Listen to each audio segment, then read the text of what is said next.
If you've ever felt like you're not being loved the way you want to be, the problem isn't that you're asking for too much. You're missing one self-love shift that changes how you receive love, and it has nothing to do with begging, chasing, or lowering your standards. There's something many women do in relationships that quietly drains connection, intimacy, and joy. Over time, it turns love into pressure and leaves you feeling disappointed, unseen, and emotionally exhausted. In this video, I'll show you what this habit really is and how self-love helps you release it.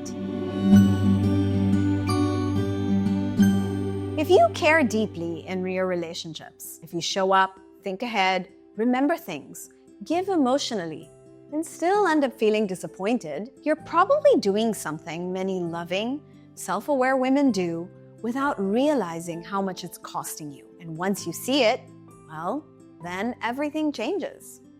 The habit that drains love more than you can imagine is keeping score in your relationships. Mentally, quietly, constantly. Not out loud, not intentionally, but internally. You're the one who notices who initiated first, who planned, who checked in, who remembered, who tried harder. Before you know it, love starts feeling like work. Not because your partner is awful, not because the relationship is doomed, but because somewhere along the way, you started carrying an invisible contract, a silent list in your head that says, this is what love should look like. This is how you should show up. This is what I would do, so you should too. Every time reality doesn't match the list, your body feels it. Disappointment, tension, that quiet thought of, I'm not getting what I want or what I deserve. Here's the part that most people miss.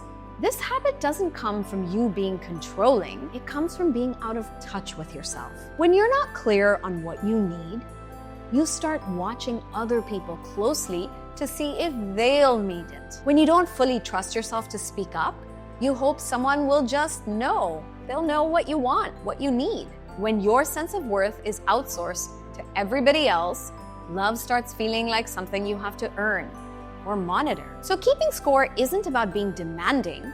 It's your heart saying, please don't let me be disappointed again. That's not drama, that's protection. And protection makes sense until it starts costing you your connections. This is where relationships quietly start to suffer, because unspoken expectation turns love into a test. Did they pass?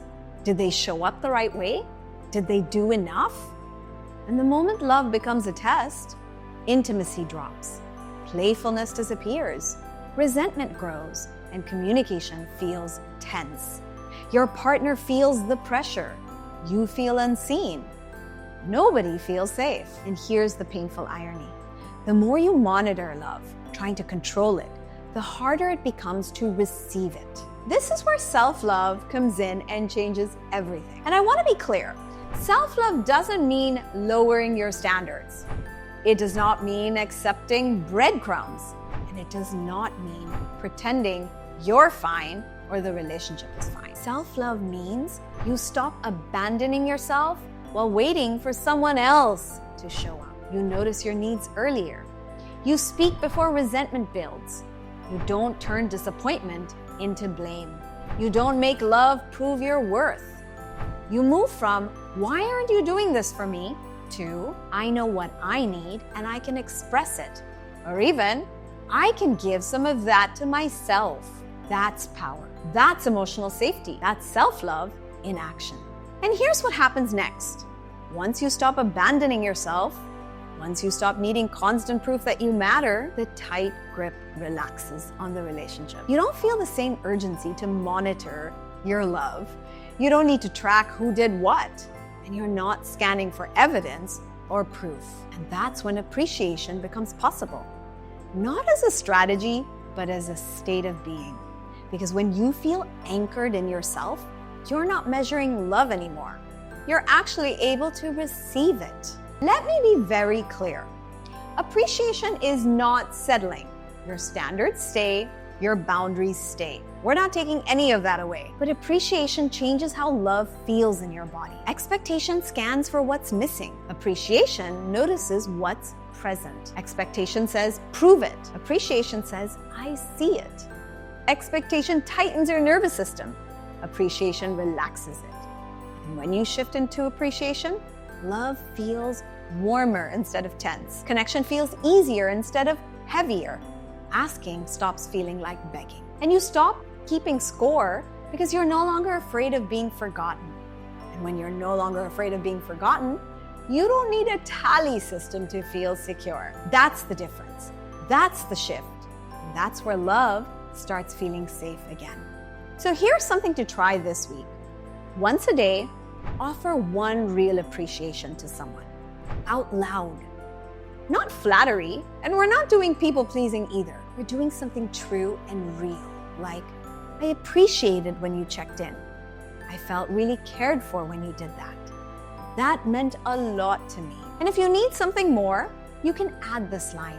I really appreciate that, and it would mean a lot if we could also do this.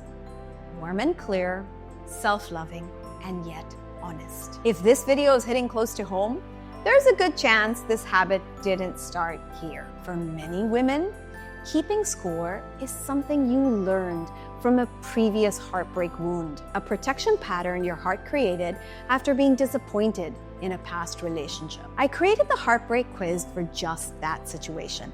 It helps you see what you're protecting yourself from, how it shows up in love, and what your next healing step is. And this works for any kind of heartbreak, whether the romantic ones or perhaps childhood memories.